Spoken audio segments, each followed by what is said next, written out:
Hello there, good afternoon. It's 1 o'clock. I'm Smriti Vidyarthi with the top stories at this hour.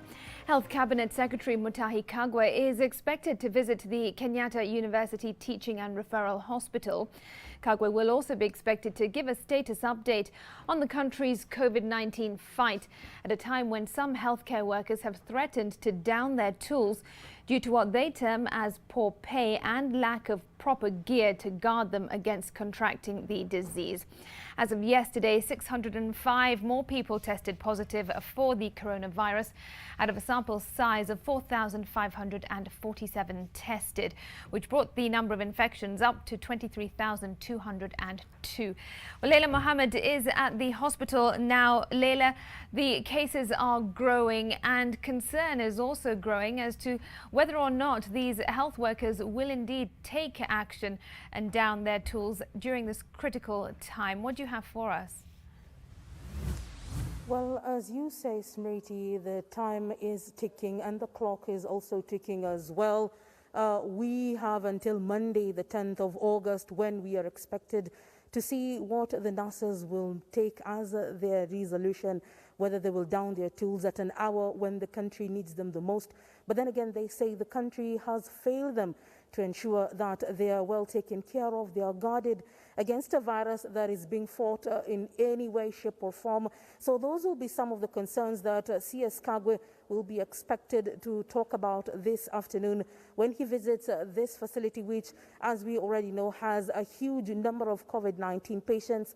This after the Kenyatta National Hospital isolation ward within the Kenyatta National Hospital precincts itself, and as well as the Mbagathi Hospital. So as clearly as you have said that the numbers are rising with every single day, it will be no exception that today the numbers will be expected to be at a higher level as well, as government continues to urge Kenyans to be able to maintain physical distancing and just to be able to sanitize and keep themselves safe from the virus, which we can be able to tell has stuck with us in the community and is spreading as fast as possible. So basically, those are some of the reasons why he might be in this facility today, as he has done in various other counties across the country, just to give a status check on how the fight against COVID-19 is being dealt with at this very prime facility in this county of Nairobi, which, as the numbers have clearly been able to show, has the highest number of COVID-19 patients, the highest number of those who are in facilities such as this, and with areas like the ICU wards already being hit to capacity. The ministry has in various ways expressed to the Kenyan population to be able to ensure that they are able and safe against the COVID-19 pandemic. So the CS isn't yet here. We are expecting him at any moment. Whoever has come here is the Acting Director General, Patrick Amoth. He is within the facility. So in a few minutes or in the next hour, we will be able to bring you details of the briefing as and when they come along. All right, Leila, thanks very much indeed. NTV's Leila Mohammed there at the Kenyatta University Teaching and Referral Hospital. We'll be bringing you the latest from there as and when that story develops. Now, the status of county preparedness and county government's readiness to respond to the growing coronavirus cases is currently being issued. All 47 counties have now recorded cases of COVID-19. The Council of Governors chairperson, that's Wycliffe Oparanya, is leading that briefing. Let's listen in. Of existing protocol. The Council of Governors shall nominate participants to sit in the Education Stakeholders Committee for purposes of inclusivity and ensure devolved aspects in education are considered. Number 5, the Ministry of Health will develop a protocol to temporarily retain retired, recall retired, or retain retiring ICU staff to support the medical staff assigned to deal with serious COVID-19 cases in the counties for a period of 3 months.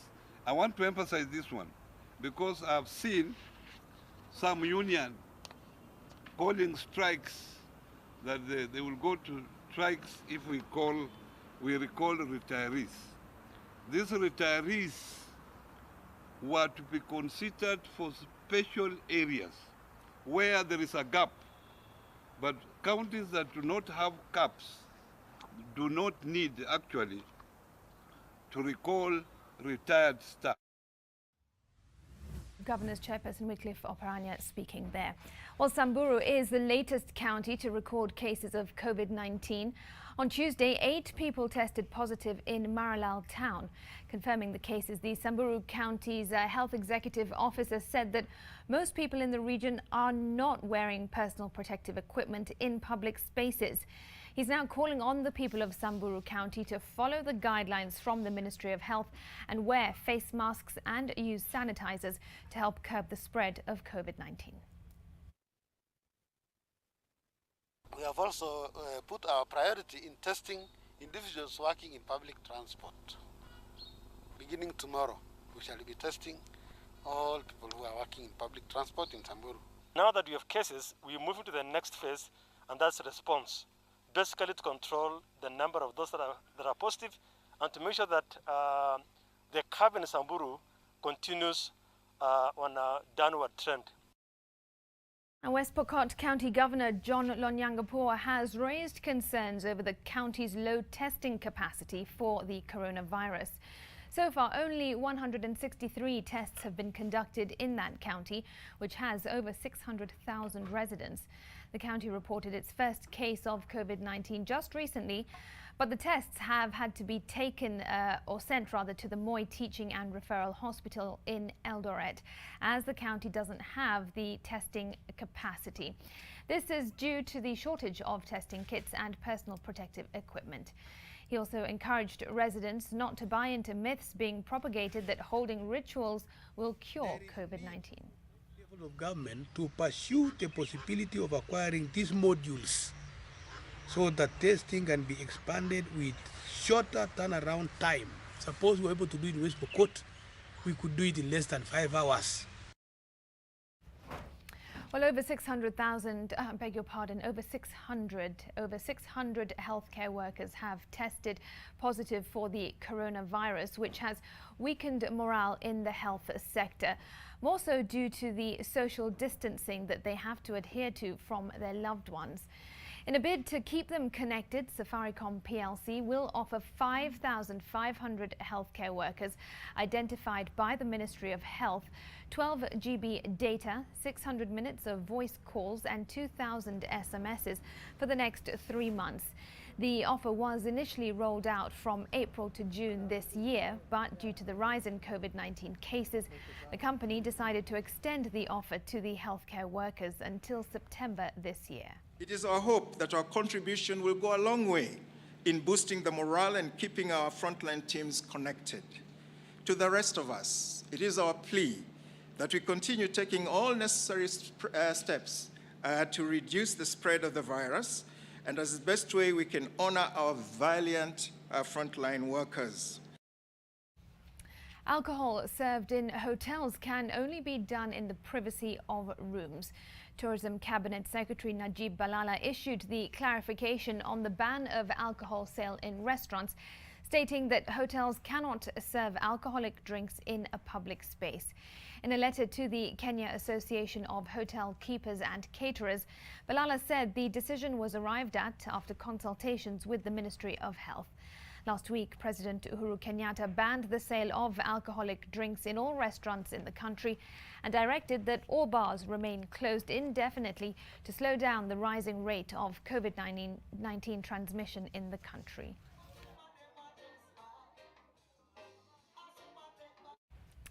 Tourism in the coastal town of Malindi is slowly picking up after the government lifted travel restrictions across the country. The Kenya Hotel Keepers and Caterers Association North Coast region says that 40% of the tourist resorts had already reopened, except for a few that solely depend on international clients. They say the domestic market is responding well, with most hotels recording 60% bookings for the month of August through to November. Malindi and Watamu towns were among the worst hit by the coronavirus pandemic that led to the closure of all hotels, hurting the livelihoods of thousands for close to 5 months.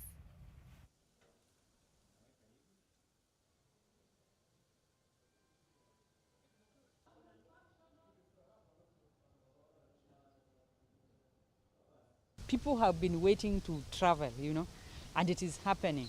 In fact, in the next week, I am expecting to be forced, which means that the Kenyans have started, we are embracing ourselves, and we are seeing that, we have to go see whatever we have never seen. When you want to reopen, it is expensive. It is quite expensive. That is why you will find that most of the hotels are opening in stages. Because remember, even the staff they have been home. And now bringing back staff, it means that you have to test them. Going through the testing, you have to do the fumigation for the whole establishment.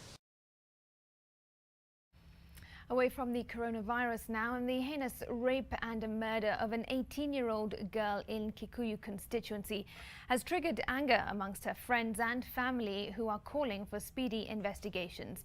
Felista Wariara's body was discovered in a maize plantation near her home. She was a student at the Great Vision Secondary School within the town. Her classmates mourned the young girl's death and say they're now afraid for their own safety. Kiambu Women's representative Gathoni Wamuchomba stated that gender-based violence, primarily against girls, are on the rise and many cases go unresolved. She has cautioned the police against lax investigations into Wariara's murder. The Kikuyu OCPD says investigations with DCI officers are underway.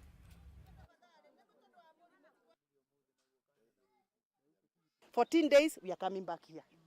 And I'm going to mobilize these people, and we are going to make sure we deliver justice if serikali hatatupatia justice.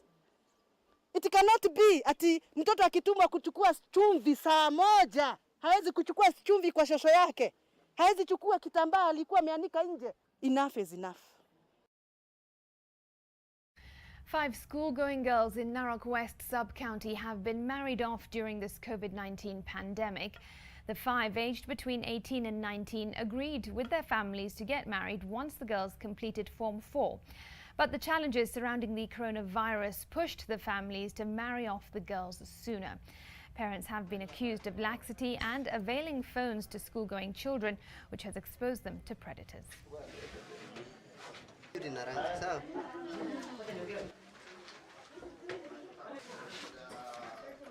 Sisi kama chifu tunapata changamoto kwenda kurudisha hawa watoto, kwa sababu kuna wengine wamefikisha miaka na wenye kuna miaka 22, 18 na kwenda mbele. Wazazi wengi waliachilia watoto wao kwa kuwapea simu, wakisema wanawasaidia wakati ya kusoma, lakini nilipoona au kama mimi naibu wa chifu, niliona kwamba watoto wengi wao wanatumia hiyo kifaa kwa maneno ya elimu. Nimeona kama ni njia ya kufanya usharati. Gender-based violence cases have dramatically shot up, with the latest statistics showing a more than 100% spike, especially during this COVID-19 pandemic. FIDA Kenya Executive Director Anne Ireri said that FIDA will team up with the police to make sure gender-based violence and sexual and domestic violence cases are well investigated and justice prevailed to the victims. Ireri also called on Kenyans to be more proactive in ending domestic violence and come out and report cases. Community-based mechanisms, counselling services and churches have been urged to step up and address the vice. Ireri spoke during an event at the Kasarani police station. We look forward to seeing whatever ways as FIDA we can support, and to urge communities please bring your cases forth to the police. The police are here to safeguard you. They're here taking cases and they're making sure cases are arraigned in court. So let us please speak out and bring these cases forth so that we have more cases of successfully protecting our children and ensuring that we do not have perpetrators violating them. All right, it's time for a quick break on NTV at 1. Do stay with us. There is more on the other side.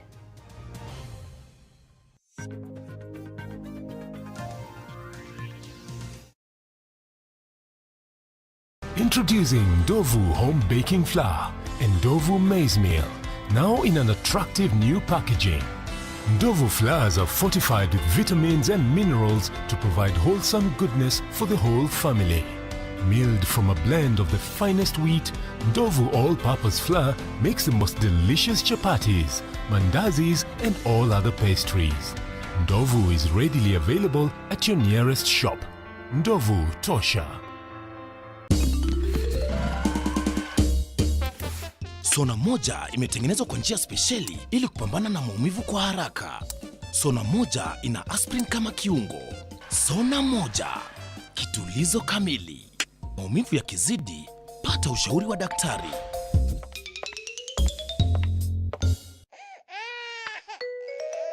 Rashes again? Kiss Kids diapers. Kiss Kids, no rashes.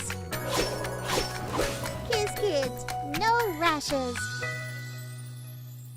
Bye-bye rashes. Buy diapers. Choose Kiss Kids.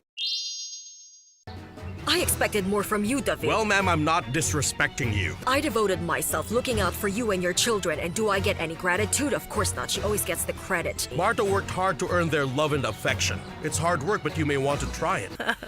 That woman is very dangerous. And she's doing something to entrap my son-in-law, so I don't care how you do it. But I want every moment of that scheming woman's life to become a nightmare. What can I do for you? For me? Nothing really. I just came to inform you that I don't approve of someone like you. Even if you keep flirting with my father, never will you replace my mother. Along came love, in association with Blue Band Peanut Butter.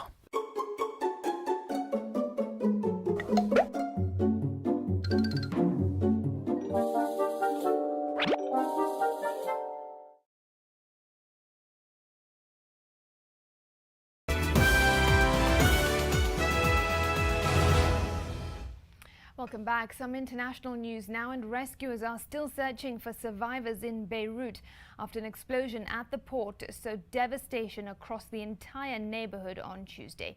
More than 100 people have been killed with over 4,000 wounded, prompting fears that the death toll could rise significantly. The blast, which appeared to have been caused by a fire igniting 2,750 tons of ammonium nitrate left and secured in a warehouse, was felt as far as Cyprus, some 240 kilometers to the northwest. The explosion was logged as the equivalent of a 3.3 magnitude quake, and the scope of the damage drew nuclear analogies in many people's accounts of the tragedy. Bodies thrown off balconies and rooftops by the blast were strewn in the middle of the streets. Thousands of people have been left homeless, and thousands more are cramming into already overwhelmed hospitals for treatment. Many of the wounded were turned away. The embattled government of Prime Minister Hassan Diab described the circumstances at the port that led to the explosion as unacceptable and vowed to investigate.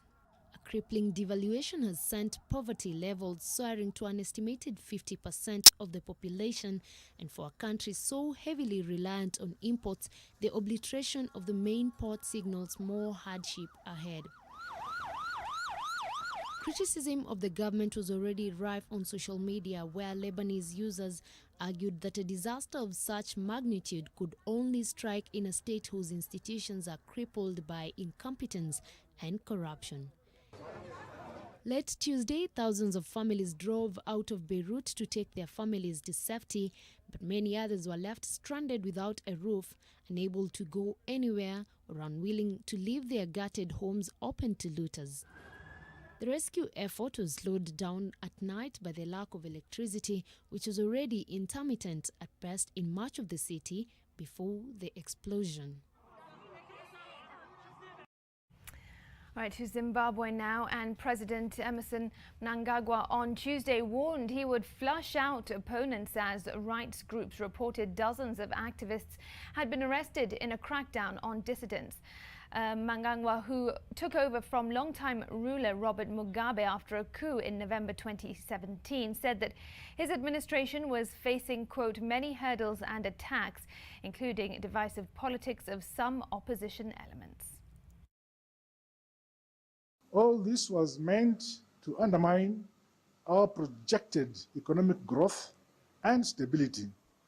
As a result, we have had to constantly recalibrate our compass to ensure that we remain on course and that the standard of life of the majority of our society gets better and better. We will overcome attempts at destabilization of our society by a few rogue Zimbabweans acting in league with foreign detractors. The bad apples that have attempted to divide our people and to weaken our systems will be flushed out. Elsewhere, the Boko Haram jihadist group has killed more than 15 people in an attack on a camp holding displaced people in northern Cameroon. The attack took place a week after the Cameroon army announced they had killed 5 Boko Haram fighters. According to a local mayor, the group took advantage of their knowledge of the terrain by bypassing surveillance points and the position of the security forces, despite the area being calm for a few weeks. The group was formed in Nigeria and spread to Cameroon as well as Niger and Chad. Well, this then led to the formation of a 4-nation anti-jihad coalition, the Multinational Joint Task Force. Residents, though, are calling upon governments to strengthen their defense force.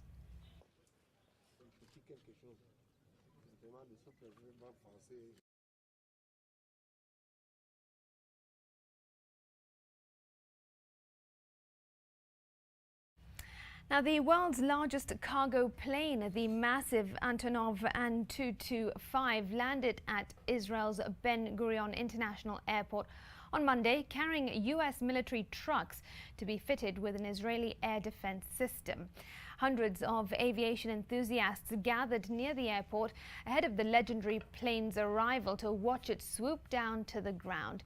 At 84 meters long and with an 88.4 meter wingspan, 6 engines and over 30 wheels, the Antonov is the heaviest aircraft ever built and holds the record for carrying the heaviest ever airlifted cargo of some 253 tons.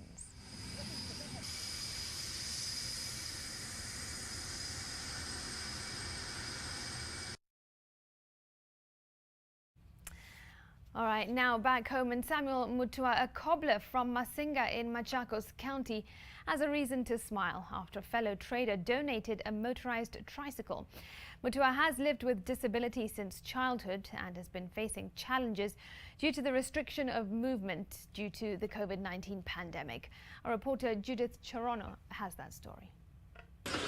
61-year-old Samuel Mutua received a motorized tricycle from fellow trader Muthui Kituva, a local mechanic who also assembled it.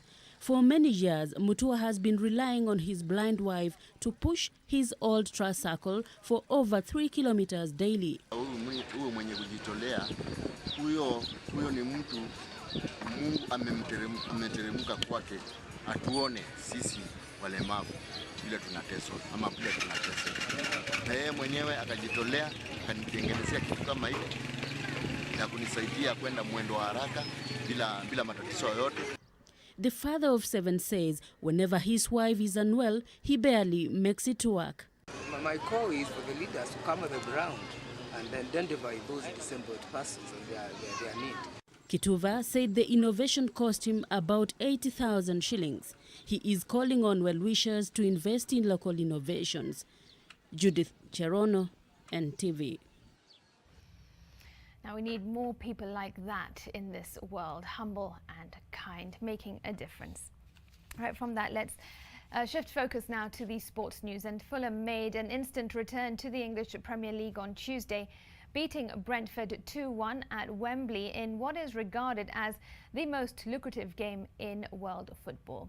Defender Joe Bryan was the unlikely hero for Scott Parker's side in the Championship playoff final, scoring 2 goals in extra time.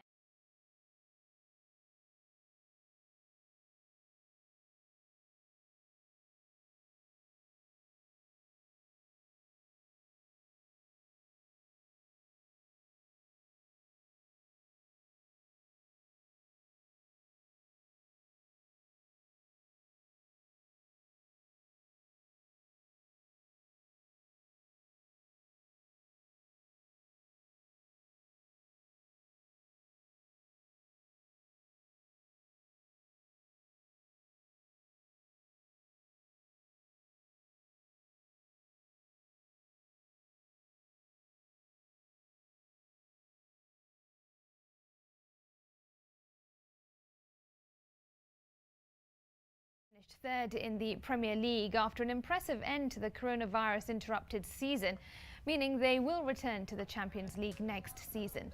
The Old Trafford club look certain to book their place in the quarter-finals of the Europa League tonight after winning the first leg of their last 16 tie against Austrian side Lask 5-0 in March. Meanwhile, Inter Milan will play a single leg.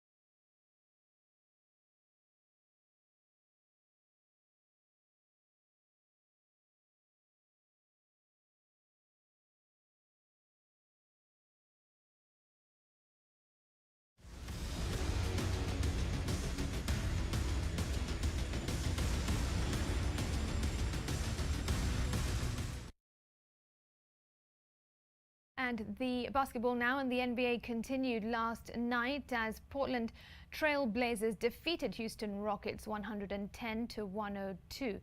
Damian Lillard recorded 21 points, 9 rebounds and 8 assists for the Trail Blazers, while Carmelo Anthony added 15 points and 11 rebounds in the victory.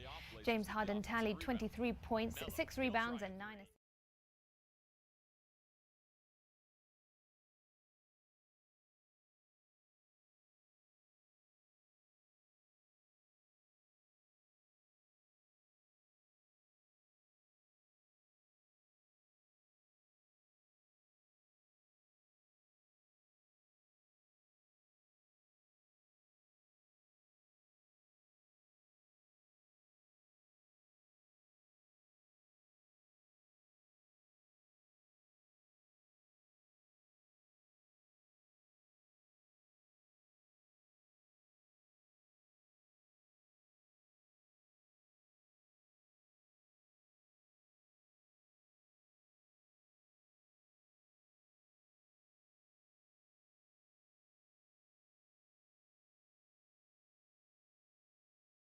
Defending champion Rafael Nadal says that he will not play in the US Open, citing concerns over the coronavirus.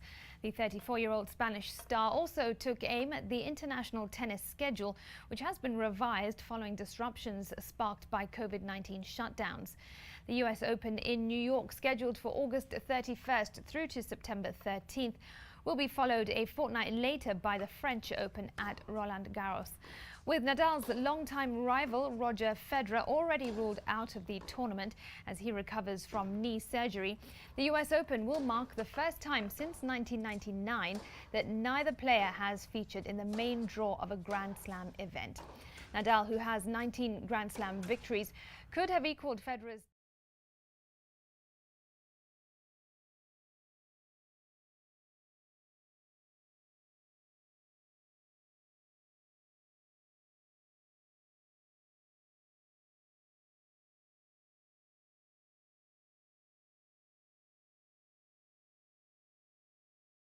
at 1. It is 1:30 the hour. Thanks very much for your company. Of course, be sure to tune in to our subsequent bulletins. I'm Smriti Vidyarthi. Have yourselves a good afternoon.